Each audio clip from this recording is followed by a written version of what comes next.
नमस्कार, यो एभिन्यूज खबरको संकेत हो। तपाई अहिले एभिन्यूज एट 2 मा हुनुहुन्छ। म सुभाष नेपाल। प्रारम्भमा मूल खबर। विराटनगर कारागारमा 2 कैदीबन्दी समूहबीच झडप, चौकीदार सहित 6 जना घाइते।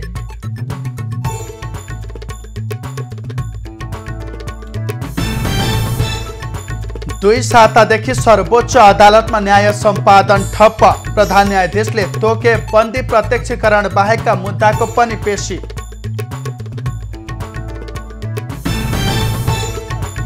मानार्थ महारथीको सम्मान ग्रहण गर्न प्रधान सेनापति शर्मा भारत प्रस्थान। समकक्षी नरवाणे लगायत उच्च अधिकारीसँग समेत भेटवार्ता गर्ने। तराईमा छठ पर्वको रौनक। आज खरना अन्तर्गत दिनभर उपवास बसेर बेलुका चन्द्र दर्शन गर्ने परम्परा।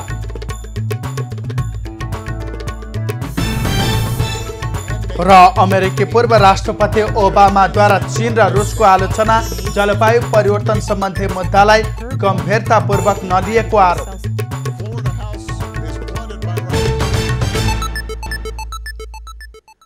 अब खबरको सिलसिला प्रारम्भ गरौं। कारागारमा झडप सम्बन्धी प्रसङ्गबाट। विराटनगर कारागारमा 2 पक्षीय बीच दोहोरो झडप भएको छ। सो क्रममा 6 जना कैदीबन्दी घाइते भएका छन्।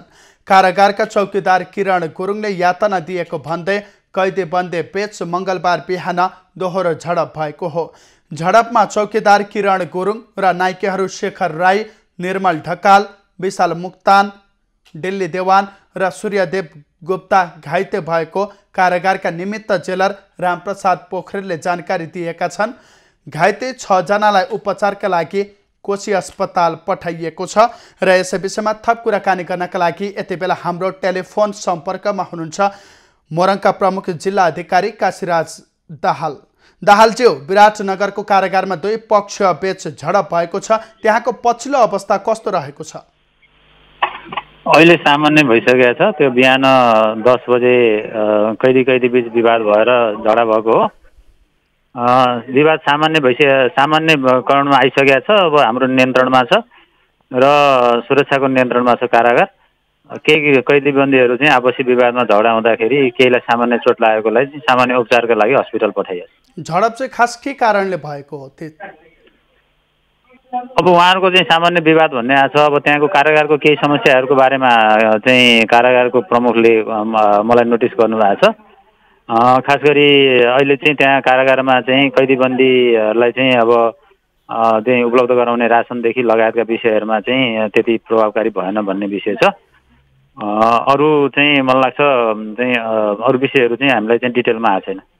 यसभन्दा अगाडिका समयमा पनि त्यस कारागारमा बेला बेलामा झडप हुने गरेका खबरहरू हामीले यहाँबाट सम्प्रेषण पनि गरिरहेका छौँ। विशेष गरी कारागारभित्र नेतृत्व कसले लिने लगायतका बेला बेलामा चाहिँ यस्तो झडप हुने गरेको छ। यो व्यवस्थापनमा कमजोरी हो या के हो? के भन्न मिल्छ यसलाई? अब यस्तो छ, कारागारभित्रको व्यवस्थापकीय जिम्मा अब कारागारको चाहिँ चौकीदारकै हातमा हुन्छ होइन। कानुन त अब सुरक्षाको पेरिफेरीमा सुरक्षा प्रदान गर्ने प्रमुख जिल्ला अधिकारीले चाहिँ सुरक्षा परिचालन गर्ने हो। कारागारको व्यवस्थापन गर्ने जिम्मा कारागार व्यवस्थापन विभाग अन्तर्गतको कारागार कार्यालयले गर्छ। अब त्यहाँ कस्तो छ भन्दाखेरि अब अहिले कैदीबन्दीहरू चाहिँ अब कारागारमा चाहिँ सङ्ख्या जुन छ अब अत्यधिक छ। झनै 250 जनाको क्षमता हो। झनै 900 भन्दा प्लस चाहिँ कारागारमा चाहिँ कैदीबन्दीहरू छन्। त्यो हुनाले त्यो कारणले गर्दाखेरि अब केही चाहिँ समस्याहरू चाहिँ सिर्जना भएको छ। अब यो अरू विषयमा चाहिँ बुझ्ने काम भएको छ। डिटेल आएपछि यहाँसँग कुरा गरौँ। जस्तो कि कारागारमा कैदीबन्दी यति बेला 250 को क्षमता भए पनि यहाँले जानकारी गराए अनुसार 900 भन्दा बेसी रहेका छन्, बढिरहेका छन् भनिरहँदाखेरि तिनीहरूलाई व्यवस्थापन गर्नका लागि केही पहल गरिएको छ कि छैन? केही माग गरिएको छ कि छैन त्यहाँको स्थानीय सरकार लगायत?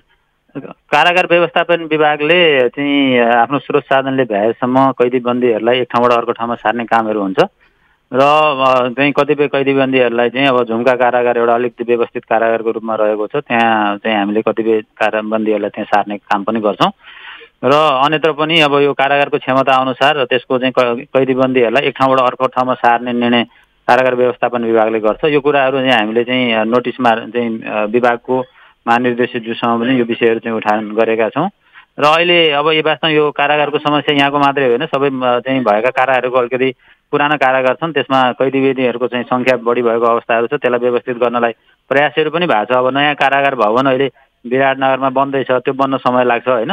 त्यो हुनाले चाहिँ अब अहिले जहाँ जहाँ निर्माणाधीन कारागारहरू छ त्यो तत्काल चाहिँ समयमा सम्पन्न भयो भने यस्ता चाहिँ जुन क्षमताभन्दा बढी जुन कैदीबन्दी रहेर चाहिँ कतिपय व्यवस्थापकीय समस्या छ त्यो समस्या निराकरण गर्न मद्दत पुग्छ। भनेपछि यति बेला कारागारको अवस्था सामान्य रहेको छ भन्न सकियो? सामान्य छ, त्यो सामान्य छ। घाइतेहरूको अवस्था कस्तो छ? उनीहरूलाई कुन अस्पताल लगिएको छ? घाइतेहरूलाई कोशी अस्पताल पठाइएको छ। सामान्य चाहिँ उहाँहरूलाई नि अब चाहिँ त्यस्तो चाहिँ ठुलो चोटपटक लागेको छैन। झैझगडा हुँदाखेरि सामान्य हातपात हुँदाखेरि भएका चाहिँ अब कसैको चाहिँ सामान्य चोट छ, त्यस्तो चाहिँ बढी चोटहरू देखेको छैन। कुराकानीका लागि यहाँलाई धन्यवाद। उहाँ हुनुहुन्थ्यो मोरङ प्रमुख जिल्ला अधिकारी काशीराज दाहाल। विराटनगर कारागारमा दुई पक्षबीच दोहोरो झडप भएको थियो भने झडपका क्रममा 6 जना घाइते भएका छन् र सामान्य घाइते भएको र सामान्य उपचारका लागि कोशी अस्पताल पठाइएको छ भनेर जानकारी गराउँदै हुनुहुन्थ्यो मोरङका प्रमुख जिल्ला अधिकारी काशीराज दाहाल। अब बाँकी खबर।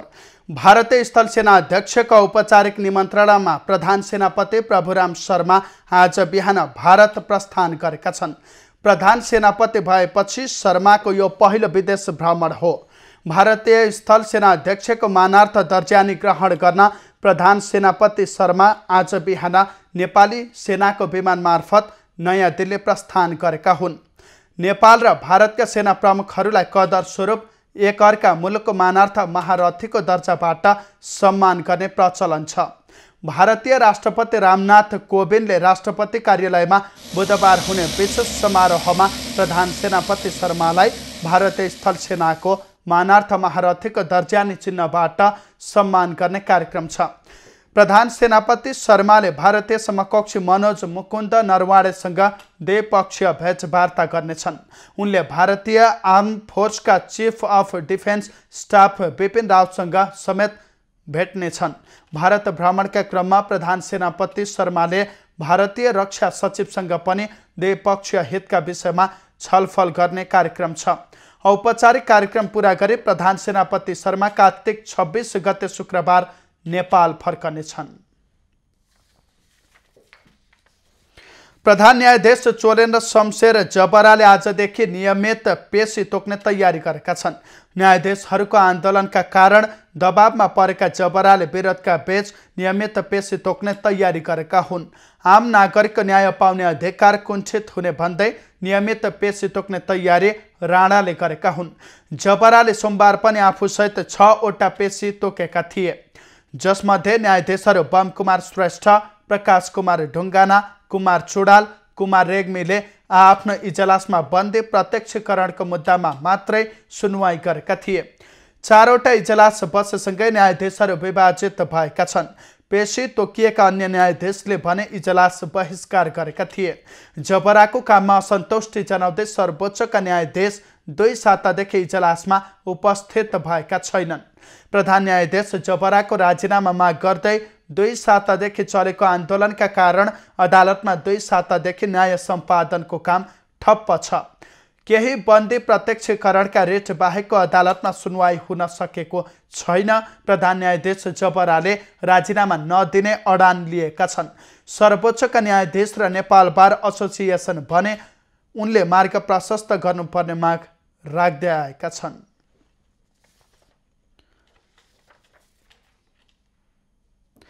बालबालिकालाई समेत लगाउन मिल्ने 1 करोड मात्रा खोप पाउने निश्चित भएको छ। सरकारले फाइजर र मोडेर्ना खोप किन्नका लागि यसअघि नै प्रक्रिया अगाडि बढाएको थियो। सोमबार बसेको मन्त्री परिषद बैठकले 1 करोड मात्रा खोप खरिद गर्ने निर्णय गरेको हो। 60 लाख फाइजर खोप र 40 लाख मोडेर्ना खोप खरिदका लागि मन्त्री परिषदले निर्णय गरेको हो। सरकारले खोप खरिदका लागि रकम समेत भुक्तानी गरिसकेको छ। मोडेर्ना र फाइजर खोप 12 वर्षदेखि माथिकालाई लगाउन सकिन्छ। कोभिड विरुद्धको खोप फाइजर तथा मोडेर्ना खोप भण्डारण गर्न मिल्ने फ्रिज यसअघि नै नेपाल आइसकेको छ। कोभ्याक्स सुविधा अन्तर्गत उपलब्ध उक्त फ्रिज युनिसेफ मार्फत नेपाल आएको हो। उक्त फ्रिजमा -80 डिग्री सेल्सियस तापक्रमसम्मका खोप भण्डारण गर्न सकिन्छ। फाइजर खोप -70 डिग्री सेल्सियस तापक्रममा भण्डारण गर्नुपर्ने हुन्छ। नेपालमा हालसम्म Covishield, Verocell, AstraZeneca, Johnson and Johnson लगायतका खोप आएका छन्। ती खोपहरू 2 देखि 8 डिग्री सेल्सियसमा भण्डारण गर्न सकिन्छ। यसअघि अमेरिकाबाट कोभिड विरुद्धको 1 लाख मात्रा खोप नेपाल आइसकेको छ। यसअघि 1,06,20 मात्रा खोप कोभ्याक्स सुविधा अन्तर्गत अमेरिकाबाट नेपाल आएको हो।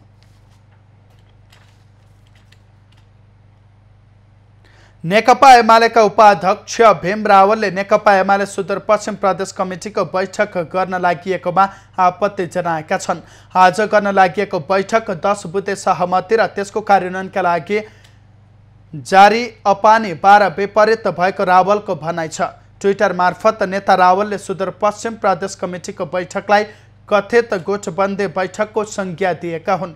अध्यक्ष ओलीको जिल्लामा लागू हुने प्रावधान सुदूरपश्चिममा किन लागू नहुने भन्दै रावलले प्रश्न समेत गरेका छन्। आफ्नो स्थानमा अध्यक्ष ओलीले माओवादीबाट एमाले प्रवेश गरेका लेखराज भट्टलाई सुदूरपश्चिम इन्चार्ज तोकेपछि रावल असन्तुष्ट छन्। माधव नेपाल पक्षका रावल पार्टी विभाजन हुने बेलामा नेपाललाई साथ नदिई एमालेमै बसेका हुन्, तर ओलीले 10 बुँदे कार्यान्वयन नगरेको भन्दै उनी असन्तुष्ट रहेका छन्।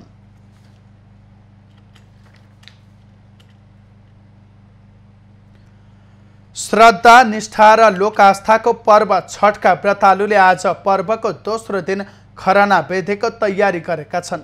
कार्तिक शुक्ल चौथीका दिन हिजो नहाय खाय विधिबाट पर्व सुरु गरेका व्रतालुले आज पर्वको दोस्रो दिन खरना विधिको तयारी गरेका हुन्। छठका व्रतालुहरूले आज नुहाएर चोखो भई साँझपख खीर बनाएर चन्द्रमालाई चढाउँछन्। चन्द्रमालाई चढाएपछि खीर तथा लौकाको तरकारी व्रतालुले भोजनका रूपमा ग्रहण गर्ने गर्दछन्।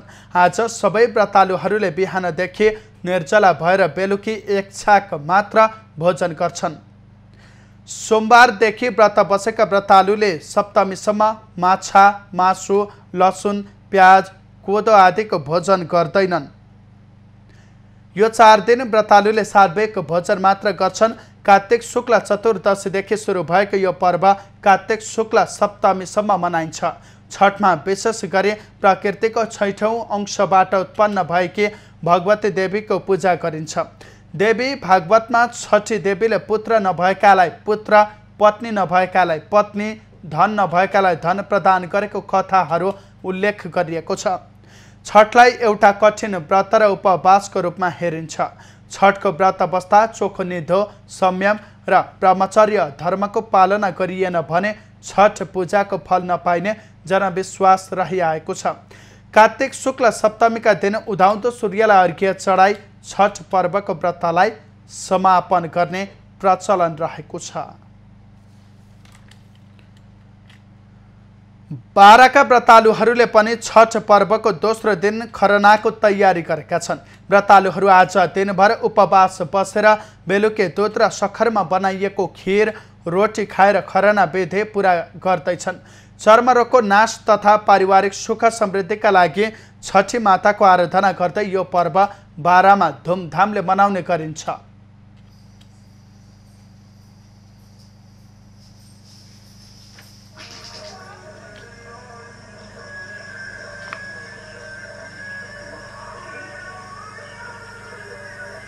आफ्नो शरीरको दुःख पीडाको राम्रो होस्, शुभकामना होस् भनेर यो छठ मनाइयो। कुनै बच्चाको आगेमा उन्नति होस्, कुनै प्रकारको रोग तकलिफ नहोस्, आगेमा उन्नति होस् भनेर यो मनाइयो।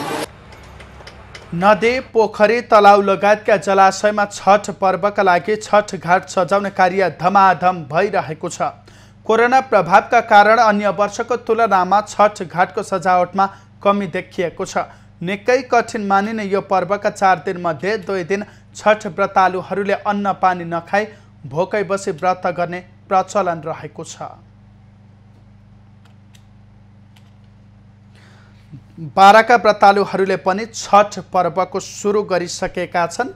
त्यस अन्तर्गतको आज दोस्रो दिन खरनाको तयारी भव्य रूपमा गरिरहेका छन् र त्यहाँको पछिल्लो अवस्था के छ, कस्तो तयारी चलिरहेको छ, यस विषयमा थप जानकारी दिनका लागि यति बेला हाम्रो सम्पर्कमा हुनुहुन्छ हाम्रा संवाददाता इन्देप कोइराला। इन्देप, बाराको पछिल्लो अवस्था के छ, त्यहाँको रौनक कस्तो छ? छठ पर्व हिजोदेखि विधिवत रूपमा सुरु भइसकेको अवस्था छ, जानकारी गराउनुस् पछिल्लो अवस्था। पक्कै पनि सुभाष, तराईको क्षेत्रका हरेक गाउँका नदीहरू, पोखरी, तलाउ तथा अन्य जलाशयहरूमा घाट बनाउने सजाउने कार्य अहिले धमाधम रूपमा भइरहेको छ। आज छठ पर्वको दोस्रो दिन खरना भव्य रूपमा मनाइएको छ। तराईका बासिन्दा तथा अहिले छिमेकी देश भारतमा धरि मनाइने यस छठ पर्वले लोक आस्थामा एकदमै महत्त्वपूर्णको साथ मनाउने गरिएको छ। आज खरना विशेष गरी तराईका मुलुकहरूमा दिनभर उपवास बसेर बेलुकी दुध र सक्खरबाट बनेका परिकार जस्तै खिर, रोटी खाएर खरना गर्ने गरिन्छ। यसलाई स्थानीय यहाँको भाषामा रसिया रोटी समेत भनिन्छ। यसको अर्थ चाहिँ आज शुद्ध भएर बसेर बेलुका चाहिँ दुध र सक्खरका परिकारहरूबाट बनाएर खाइने भएर यसलाई खरना भनेर भनिएको हो। र नेपालको तराई क्षेत्र तथा उत्तरी भारतको क्षेत्रमा पनि धुमधामसँगले छठ पर्व मनाइने गरिन्छ। अहिले हामीले देखिरहेका छौँ बारा जिल्लाका अधिकांश नदी तलाउहरूमा यहाँ भोलि हुने छठको लागि सजावट धुमधाम पाराले सजावट गरिएको छ र यहाँ पालहरू अहिले व्यवस्थित रूपमा बनाउने कार्य भइरहेको छ। यहाँका समितिकासँग बुझ्दाखेरि यो भोलि करिब बिहान 10 बजेसम्म यसलाई सजावट गरेर सिद्धाउने तयारीमा बसिरहेका छन्। सुभाष, इन्दिप, यहाँले जानकारी गराउनुभयो छठ पर्व अन्तर्गत आज दोस्रो दिन खरना पनि रहेको छ। खरनाको तयारी विशेष रूपमा गरिरहेका छन्, मनाइरहेका छन् भनिरहँदा खरनामा चाहिँ विशेष के हुन्छ यो दिन चाहिँ खास गरी? छठको आज दोस्रो दिन खरनामा चाहिँ यहाँका तराईका छठ पर्व मनाउने तथा अहिले विभिन्न स्थानहरूमा खरना गर्न चाहिँ बिहान छेउको तलाउमा आएर नुहाउने र त्यसपछि दिनभरि व्रत बसेर राति साँझमा घाम ढलिसकेपछि खिर, अघि पनि मैले भने दुध र खिर सक्खरबाट बनाइएको खिर, रोटी खाएर खरनालाई शुद्ध रूपमा बसेर खरना मनाइन्छ। खरना मनाउँदाखेरि चाहिँ आफूले भोलि जुन पूजापाठ गरिन्छ विविध रूपमा, त्यो पूजापाठ शुद्ध भएर बस्नलाई खरना मनाउने गरिएको बताइँदै आएको छ। सुभाष, इन्दिप, जस्तो कि यति बेला बाराका नदी तलाउका किनारामा घाटहरू बनाउन भ्याइ नभ्याइ भएको छ, धमाधम सजावटको कामहरू चलिरहँदाखेरि अघिल्ला वर्षहरूको तुलनामा यस वर्ष कोरोनाका कारण कम भक्तालुहरू त्यहाँ पूजा गर्न पुग्ने भनिरहँदाखेरि के कतिको सजावट गरिएको छ? घाटहरू अघिल्लो वर्षको तुलनामा यस वर्ष कम बनाइएको हो? पक्कै पनि सुभाष, विगतका वर्षहरू जस्तै गत वर्ष चाहिँ कोरोनाको महामारीको कारण तराईमा पनि छठ उत्साहल्लास रूपमा मनाउन सकेको थिएन र अहिले कोरोना मत्तर भएपछि श्रद्धालुहरूले अहिले यस ठाउँलाई सजावट गरेर भव्य रूपमा मनाउने तयारी गरेको छन्। निकै कठिन मानिने यो छठ पर्वको 4 दिन मध्ये 2 दिन चाहिँ भक्तजनहरू श्रद्धालुहरू चाहिँ भोकै बस्ने गरेर छठ पर्व मनाउँछन्। त्यसैले पनि छठ पर्व कठिन छ भनिन्छन्। यो पालि हेर्ने हो भने चाहिँ पोहोरको तुलनामा यो स्थानहरू धेरै स्थानमा सजावट गरिएको छ, जसले गर्दा नि हामी सहजै अनुमान गर्न सक्छौँ कि पोहोर कोरोनाको कारणले मनाउन नपाएका, छठ मनाउन नपाएका यहाँका स्थानीयहरू यो पालि चाहिँ छठ मनाउनलाई उत्साह देखिन्छ। उनीहरूले भव्य रूपमा छठ मनाउने तयारी गरेको देखिन्छ। सुभाष, हवस् इन्दिप, यहाँलाई पनि छठ पर्वको शुभकामना। उहाँ हुनुहुन्थ्यो बाराबाट हाम्रा संवाददाता इन्देप कोइराला। बाराका व्रतालुहरूले पनि छठ पर्वको दोस्रो दिन खरनाको तयारी गरिरहेका छन्। नदी तलाउ किनारामा घाट बनाउने कार्य चलिरहेको छ, सजावटको काम चलिरहेको छ भनेर जानकारी गराउँदै हुनुहुन्थ्यो हाम्रा संवाददाता इन्देप कोइराला। र यहाँहरूलाई यहाँबाट सिधै रौतहटतर्फ जोड्न चाहन्छौँ। रौतहटमा छठको रौनक कस्तो रहेको छ, त्यहाँ तयारी कस्तो चलिरहेको छ, यस विषयमा थप जानकारी दिनका लागि यति बेला हाम्रो सम्पर्कमा हुनुहुन्छ हाम्रा संवाददाता गौतम श्रेष्ठ। गौतम, छठको रौनक कतिको देख्न सकिन्छ रौतहट जिल्लामा? सुभाष, तराईवासीहरूको सबैभन्दा ठुलो र तराईवासीले एकदमै आस्था निष्ठाका साथ पवित्र रूपमा मनाउने छठ पर्वको आज दोस्रो दिन हो र छठको तयारी जहाँ छठका घाटहरू बनाइएका छन्, नदी तलाउ र पोखरीका किनारहरूमा त्यसलाई सजाउने कामहरू भइरहेको छ, सरसफाइका कामहरू भइरहेको छ। रौतहटको मुख्य बजार क्षेत्रहरूमा खास गरी गरुडा, चन्द्रगापुर र रौतहटको गौरमा एकदमै भिडभाड बढेको छ। यो व्रतालुहरूले उनीहरूलाई आवश्यक पर्ने जति पनि सामग्रीहरू छन् अब अन्तिम तयारी हो, किनभने आज दोस्रो दिन हो। भोलि अस्ताउँदो सूर्यलाई अर्घ दिनेछन् भने पर्सि बिहान उदाउँदो सूर्यलाई अर्घ दिनेछन् र यसैको लागि बजारहरूमा भिडभाड बढेको छ। खास गरी तरकारीका बजारहरूमा, खाद्यान्नका पसलहरूमा र लत्ता कपडाका पसलहरूमा भिडभाड बढेको छ र आन्तरिक रूपमा प्रत्येक घरहरूमा चाहिँ आज खास गरी खर्नाको तयारी भइरहेको छ। सुभाष, गौतम, यहाँले बजारहरूमा भिडभाड बढिरहेको छ। छठ पर्व हिजोदेखि विधिवत रूपमा सुरु भएको छ र आज दोस्रो दिन खरना पनि मनाइरहेका छन् र यता बजारमा किनमेलका लागि भिडभाड बढिरहेको छ भनिरहँदाखेरि चाडपर्वको समयमा चाहिँ बजारलाई महँगी बनाउने चाहिँदा सामानहरू किनमेलका लागि पुग्नेहरूका लागि दोब्बर मूल्य तिर्नुपर्ने अवस्था रहेको छ। हामीले त्यस्तो सुन्दै पनि आएका छौँ। त्यहाँको बजारको अवस्था चाहिँ कस्तो रहेको छ, कतिको महँगिएको छ? सुभाष, पक्कै पनि यो चाडबाडको बेलामा खास गरी पूजाका सामग्रीहरू र तरकारीको जुन मूल्य छ त्यो मूल्य यो अस्वाभाविक रूपमा बढेको पनि छ। हिजो अस्तिको तुलनामा वा केही दिन अगाडिको तुलनामा तरकारीको जति मूल्य तोकिएको थियो त्योभन्दा दोब्बर भन्दा पनि बढी महँगो तरकारी र खास गरी हरियो तरकारी, त्यसै गरी यो व्रतको बेलामा चाहिने केरा, त्यसै गरी फर्सी लगायतका जुन खाद्यान्न सामग्रीहरू छन्, तरकारीहरू छन्, ती चाहिँ महँगिएका छन्। खाद्यान्न पसलहरूमा पनि तरकारी यो खाद्यान्नहरू महँगिएको, बजारमा तरकारी महँगिएको भन्ने जुन त्यहाँ खरिदारी गर्ने वा त्यहाँ खरिद गर्न आउने व्यक्तिहरू छन् उनीहरूले हामीलाई बताइरहेका छन्। र यो जतिसुकै महँगो भए पनि एउटा सुवाद के छ भने यो प्राकृतिक रूपमा उब्जिएका फलफुलहरू र तरकारीहरूको प्रयोग, यसमा खास गरी अदुवाका बोटहरूको पनि प्रयोग हुने गर्छ, चढाउनको लागि बोडीको प्रयोग हुने गर्छ। ती वस्तुहरू चाहिँ अत्यावश्यक भएकै हुनाले पनि बजारमा महँगी त छ, तर महँगी हुँदाहुँदै पनि स्थानीयहरूले त्यसलाई खरिद गर्न बाध्य छन्। सुभाष, गौतम, पहिलाका वर्षहरूमा अघिल्ला वर्षहरूको कुरा गरौँ, पहिले तराई क्षेत्र मधेसमा मात्रै यो छठ पर्व मनाउने गरिएको छ भने पछिल्लो समय परिवर्तन हुँदै आएसँगै यसलाई पहाडी जिल्लाहरूमा पनि मनाउने गरिएको छ। त्यसका साथसाथै छिमेकी देश भारतमा पनि मनाउने गरिएको छ। रौतहट जिल्ला छिमेकी देश भारतसँग सिमानाका जोडिएको जिल्ला पनि हो र भारतबाट तीर्थालुहरू, व्रतालुहरू पूजाआजा गर्नका लागि, त्यहाँ अवलोकन गर्नका लागि पक्कै पनि आउनेछन्। तिनका लागि चाहिँ सिमानाकाबाट आउने व्यवस्था के कस्तो गरिएको छ, किनभने कोरोना संक्रमणको जोखिम पनि अझै पनि कायमै रहेको छ नि त, त्यस कारणले चाहिँ व्यवस्थापन कस्तो छ? सुभाष, खास गरी यो आफ्नै परिवारहरूसँग मनाइने पर्व हो र यो पर्वलाई परिवार एकजुट हुने पर्वको रूपमा पनि लिइन्छ।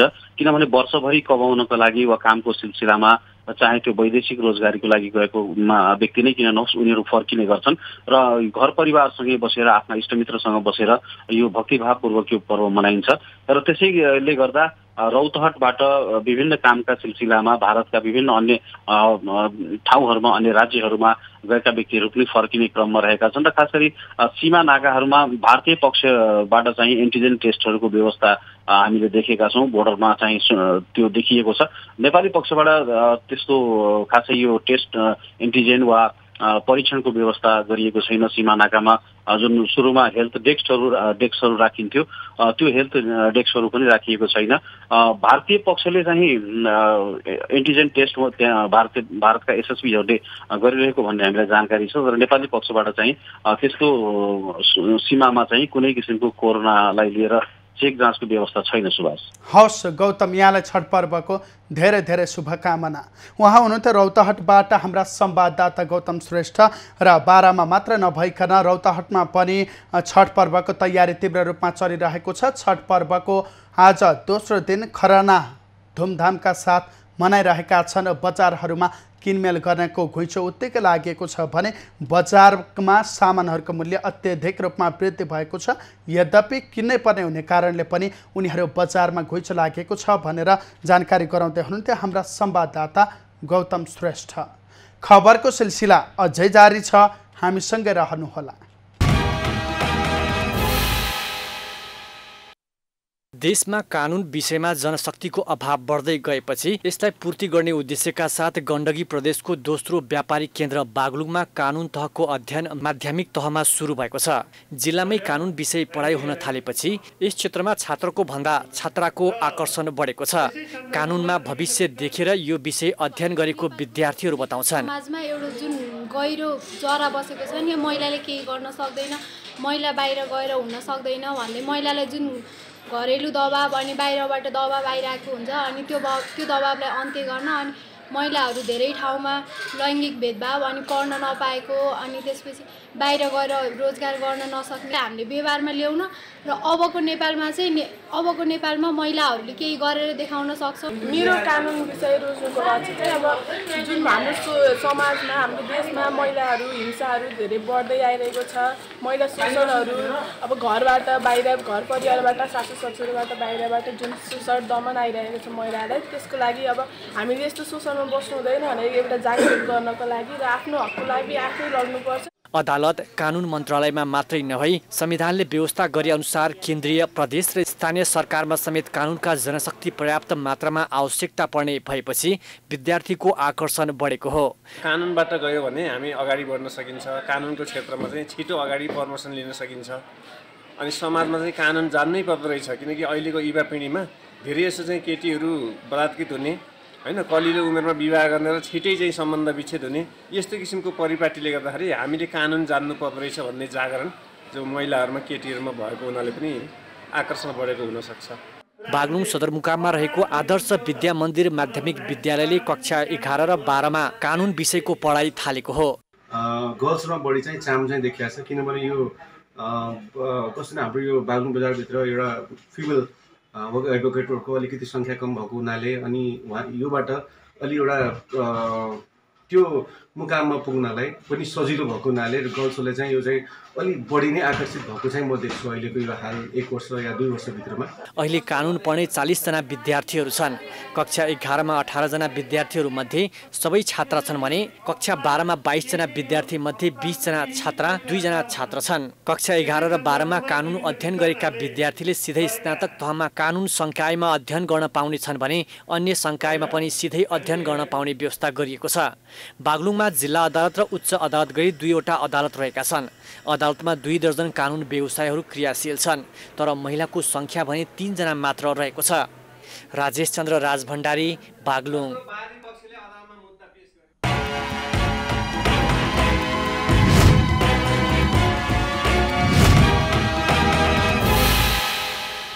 सत्तारूढ गठबन्धनले सरकार सञ्चालनमा सहजीकरण र आगामी निर्वाचनमा तालमेलका लागि शीर्ष नेता सम्मिलित 11 सदस्यीय समन्वय समिति गठन गरेको छ। प्रधानमन्त्री निवास बालुवाटारमा सोमबार बसेको 5 दलको बैठकले आसन्न उपनिर्वाचन र राष्ट्रिय सभाको निर्वाचनको संयुक्त रूपमा तयारी गर्ने निर्णय पनि गरेको छ। त्यो निर्वाचनलाई संयुक्त रूपमा तयारी गर्ने निर्णयका साथ 5 दलीय गठबन्धनको एउटा 5 दलीय गठबन्धन समन्वय समितिको निर्माण भएको छ। शीर्ष नेता सम्मिलित समन्वय समितिमा 5 दलबाट 2-2 जनाको प्रतिनिधित्व गराइएको छ। समितिमा सरकारका तर्फबाट सञ्चार तथा सूचना प्रविधि मन्त्री ज्ञानेन्द्र बहादुर कार्कीलाई प्रतिनिधित्व गराइएको छ। सबै राजनीतिक दलहरूले 2-2 महिना संयोजन गर्ने गरी उक्त समन्वय समिति गठन गरिएको हो। समितिमा कांग्रेसको तर्फबाट रामचन्द्र पौडेल र कृष्ण प्रसाद सिटौला, माओवादी केन्द्रको तर्फबाट अध्यक्ष पुष्पकमल दाहाल र नारायण काजी श्रेष्ठ रहेका छन्। त्यसैगरी समितिमा नेकपा एकीकृत समाजवादीको तर्फबाट माधव नेपाल, जनता समाजवादी पार्टीको तर्फबाट उपेन्द्र यादव, राष्ट्रिय जनमोर्चाको तर्फबाट चित्रबहादुर केसी र दुर्गा पौडेल रहेका छन्। एकीकृत समाजवादी र जनता समाजवादीले एक जना सदस्यको नाम दिन बाँकी छ। बैठकले समितिको पहिलो 2 महिनाको संयोजक रामचन्द्र पौडेललाई तोक्ने निर्णय पनि गरेको छ। बागमती प्रदेशका मुख्यमन्त्री राजेन्द्र पाण्डेले प्रदेशसभामा विश्वासको मत प्राप्त गरेका छन्। पाण्डेले प्रदेशसभामा रहेको 109 मत मध्ये 59 मत प्राप्त गरेका हुन्। त्यस्तै विश्वासको मतको विपक्षमा 43 मत परेको छ भने 2 जना प्रदेशसभा सदस्यले तटस्थमा मतदान गरेका छन्। यसअघि मुख्यमन्त्री पाण्डेले प्रदेशसभामा प्रतिनिधित्व गर्ने दलहरूसँग विश्वासको मत दिन आग्रह गर्दै भ्रष्टाचार नियन्त्रण र सुशासन कायम गर्ने आफ्नो पहिलो प्राथमिकता रहेको बताएका थिए। आज फजुल खर्च घटाउने र प्रदेशको आम्दानी बढाउने काम गरी प्रदेश गौरवका कार्यक्रमलाई सम्पन्न गर्न ध्यान दिने प्रतिबद्धता पनि व्यक्त गर्न चाहन्छु। भ्रष्टाचार नियन्त्रण गर्न र सुशासन कायम गर्न मेरो प्रमुख प्राथमिकता हुनेछ। म यो सभा समक्ष प्रस्तुत गर्न चाहन्छु। छोटो समयमै बागमती प्रदेशको प्रगति र विकासको गतिको रफ्तारलाई अगाडि बढाउने प्रतिबद्धता समेत पनि व्यक्त गर्न चाहन्छु। नेकपा एमालेको तर्फबाट मुख्यमन्त्री रहेकी अष्टलक्ष्मी साक्यले राजीनामा दिएपछि पाण्डे कार्तिक 11 गते मुख्यमन्त्रीमा नियुक्त भएका थिए। पाण्डेलाई नेकपा माओवादी केन्द्रका 23, नेपाली कङ्ग्रेसका 22, नेकपा एकीकृत समाजवादीका 13, जनता समाजवादी पार्टीका 1 जना सांसदले विश्वासको मत दिएका छन्। प्रदेशसभाको बैठक अर्को सूचना नभएसम्मका लागि स्थगित गरिएको छ। प्रमुख प्रतिपक्षी दल नेकपा एमालेका अध्यक्ष एवं पूर्व प्रधानमन्त्री केपी ओलीले एमसीसी बारे झुट नबोल्न प्रधानमन्त्री शेरबहादुर देउवा र माओवादी केन्द्रका अध्यक्ष पुष्पकमल दाहाललाई चेतावनी दिएका छन्। एमसीसी पास गर्ने भनेर पत्राचार गरिएको प्रधानमन्त्री देउवाको भनाई र त्यस्तो पत्र नपठाइएको माओवादी अध्यक्ष दाहालले दिएको अभिव्यक्तिमध्ये एक झुट भएको उल्लेख गर्दै अध्यक्ष ओलीले झुट बोल्ने काम नगर्न सचेत गराएका हुन्। शेरबहादुरजी हस्ताक्षर गरेर दिएको भन्नुहुन्छ, प्रचण्ड दिएको छैन भन्नुहुन्छ। दुईटा मध्ये एउटाले झुट बोले जस्तो देखिएन, हैन? झुट बोले तपाईहरु सोध्नुहोस् न उहाँहरूलाई। अनि उहाँलाई सोध्नु तपाईहरुको चाहिँ धारणा के हो त? यो एमसी दुईटा मध्ये एउटाले झुट बोले जस्तो देखियो नि त। सोमबार विराटनगर विमानस्थलमा सञ्चारकर्मीहरूले राखेका जिज्ञासाको जवाफ दिँदै अध्यक्ष ओलीले प्रधान न्यायाधीश चोलेन्द्र शमशेर जबरा सहित कांग्रेस सभापति शेरबहादुर देउवालाई प्रधानमन्त्री बनाउन परमादेश जारी गर्ने सम्पूर्ण न्यायाधीशले राजीनामा दिनुपर्ने अडान पनि दोहोर्याएका छन्। उनले प्रधान न्यायाधीश जबरा सहित सबै न्यायाधीशहरूले संविधानको पालना नगरेको आरोप लगाए। संविधानको परिवर्तनकारी अथवा संविधान संशोधन गर्ने अथवा संविधान हेरफेर गर्ने होइन, संविधानको व्याख्यासम्म गर्न सक्ने हो। व्याख्या गरेन, उनले आफै संविधानका अनेक धाराहरू सिर्जना गरे। अध्यक्ष ओलीले संविधान परिवर्तन गर्ने र हेरफेर गर्ने काम अदालतको नभएको पनि स्मरण गराएका छन्। नेपाल बार एसोसिएसनले न्यायपालिकाको वर्तमान अवस्थाबारे प्रधानमन्त्री सहित संसदमा रहेका राजनीतिक दलहरूलाई ज्ञापन पत्र बुझाउने भएको छ।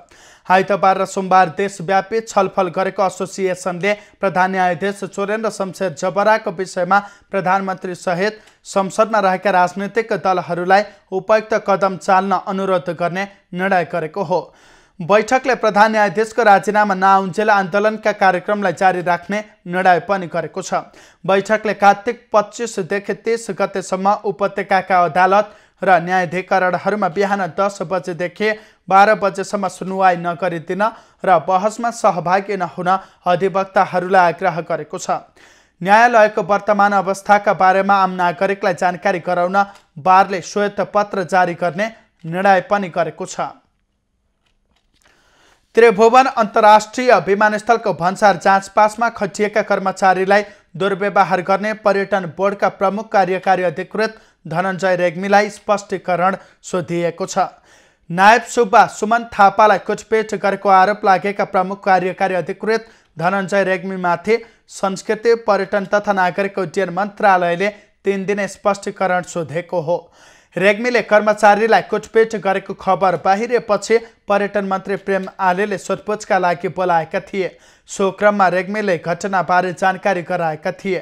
शनिबार 9 बजे रेग्मीले विदेशबाट फर्किँदा त्रिभुवन अन्तर्राष्ट्रिय विमानस्थलको भन्सार कार्यालयमा कर्मचारीलाई दुर्व्यवहार गरेका थिए। उनले नियम विपरीत 6 वटा मदिराका बोतल ल्याएका थिए। ड्युटी फ्रीबाट मदिरा तोके भन्दा धेरै ल्याएको भेटिएपछि विमानस्थलमा कार्यरत भन्सारका नायब सुब्बा सुमन थापाले रोकेका थिए। मदिरा सेवन गरेका रेग्मीले थापालाई झापड समेत हानेका थिए। भन्सार ऐन अनुसार विदेशबाट फर्किनेले प्रति व्यक्ति 1 लिटर मात्र मदिरा ल्याउन पाउँछ।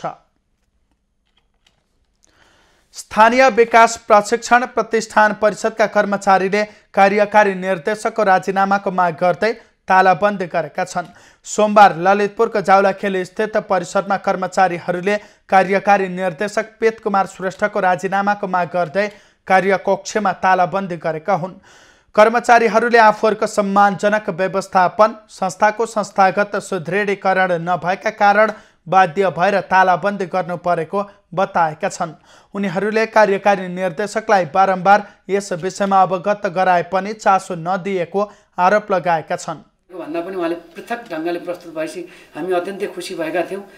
पक्कै पनि अब प्रतिष्ठान राम्रो हुन्छ भन्ने लागेको थियो। तैपनि आजसम्म पनि मागको सम्बोधन हुन सके। हामी तालाबन्दी गरेका छौँ। अबको हाम्रो माग भनेको लिखितको रूपमा यो संस्थालाई एउटा गति दिने खालको नेतृत्व नआउँदाको दिनसम्म अब हामी कुनै पनि वार्तामा कुनै पनि सहमति हामी अब स्वीकार्दैनौँ। कर्मचारीहरूले कार्यकारी निर्देशकले कर्मचारीको क्षमता र विश्वास गुमाइसकेकाले राजीनामा दिनुपर्ने माग राखेका छन्। उनीहरूले लिखित रूपमा कुशल नेतृत्व नदिँदासम्म अहिलेका कार्यकारी निर्देशकलाई कार्यकक्षमा पूर्ण रूपमा प्रवेश गर्न नदिने चेतावनी समेत दिएका छन्। पछिल्ला वर्ष 12 जिल्लामा बलात्कार विरुद्धका मुद्दा दर्ता गर्ने क्रम बढेको छ। यद्यपि दूर दराजमा हुने घटना अहिले पनि मेलमिलापमा टुङ्गिँदा धेरै घटना कानुनी दायरामा आउन सकेका छैनन्। 12 जिल्लामा पछिल्लो 3 वर्षमा 117वटा बलात्कारका मुद्दा भएका छन् भने यो आर्थिक वर्षमा 11वटा मुद्दा दर्ता भएको जिल्ला प्रहरी कार्यालय बाराले जनाएको छ। 76-77 मा चाहिँ 44वटा मुद्दा दर्ता भएको थियो र 77-78 मा 40वटा मुद्दा दर्ता भयो र यो चालु आर्थिक वर्षमा चाहिँ 11वटा मुद्दा दर्ता भएको छ। यो हेर्दाखेरि करिब कन्स्ट्यान्ट जस्तै र अलिअलि चाहिँ घटेको पनि देखिन्छ। अब यो अहिले हामीले धेरै युवा आदेश कार्यक्रमहरू लिएर गएका छौँ। दुर्गम ग्रामीण क्षेत्रमा गाउँ स्तरमै केही जनप्रतिनिधि कथित भद्र भलादमीहरूको पञ्चायतबाट घटना मिलाउने गरेको पाइएको छ।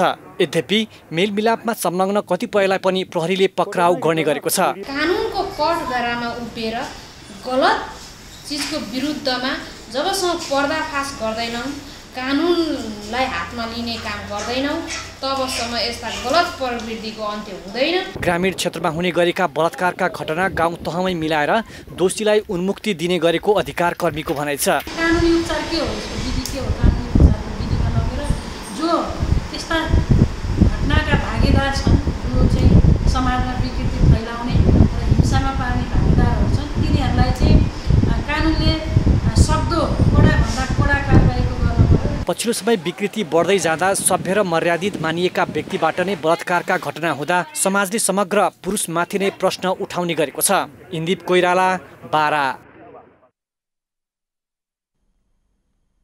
खबरको सिलसिला अझै जारी छ, हामीसँगै रहनुहोला। मङ्सिर तेस्रो साता प्रथम high altitude mountain bike challenge आयोजना हुने भएको छ। सोमबार आयोजक प्रदेश खेलकुद विकास परिषद, बागमती प्रदेश तथा जिल्ला साइक्लिङ सङ्घ र सुवाले संयुक्त पत्रकार सम्मेलन गर्दै पहिलो संस्करणको high altitude mountain bike challenge मङ्सिर 18 गते आयोजना गर्ने बताएको हो। 3 विधामा आयोजना हुने प्रतियोगिताको इलिटतर्फ मात्रै महिलाको सहभागिता रहँदा पुरुषतर्फ इलिट, जुनियर र मास्टर गरी 3 विधामा प्रतिस्पर्धा हुनेछ। बाइक च्यालेन्ज कालिका गाउँपालिकाको शहीद गेट कालिका स्थानबाट सुरु भई घुम्ती बजार, लामाटोल, गुम्बा डाँडा, स्याउबारी हुँदै नौकुण्डा गाउँपालिका, लोकिल, आरुखर्क, गामु, सर्सुङ, किमारजोङ, सालचेत र जिपजिप हुँदै 35 किलोमिटर पार गर्दै कालिका हिमालय क्याम्पसम्म पुगेर टुङ्गिनेछ।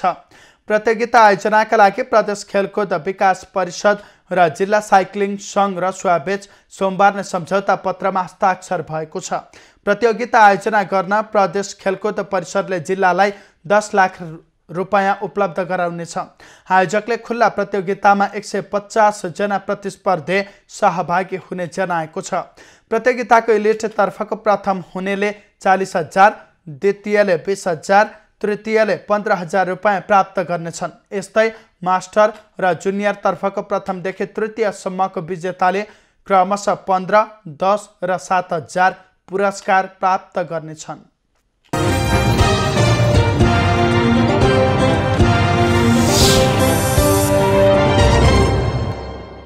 हाल देशको पहाडी भूभागमा आंशिक बदली भएको छ भने बाँकी स्थानको मौसम सामान्यतया सफा रहेको छ। अपराह्नपछि प्रदेश 1 र गण्डकी प्रदेशका पहाडी क्षेत्रमा आंशिकदेखि सामान्य बदली र बाँकी स्थानको मौसम सामान्यतया सफा रहने जल तथा मौसम पूर्वानुमान महाशाखाले जनाएको छ। काठमाडौँ उपत्यकाको आजको अधिकतम तापक्रम 24 डिग्री सेल्सियस र न्यूनतम तापक्रम 9 डिग्री सेल्सियस बीच रहने अनुमान गरिएको छ। आज सूर्योदय बिहान 6:20 भयो भने सूर्यास्त साँझ 5:15 हुनेछ। आज देशभरको मौसम कस्तो रहला त? हेरौँ देशका विभिन्न स्थानको अनुमानित मौसमी अवस्था।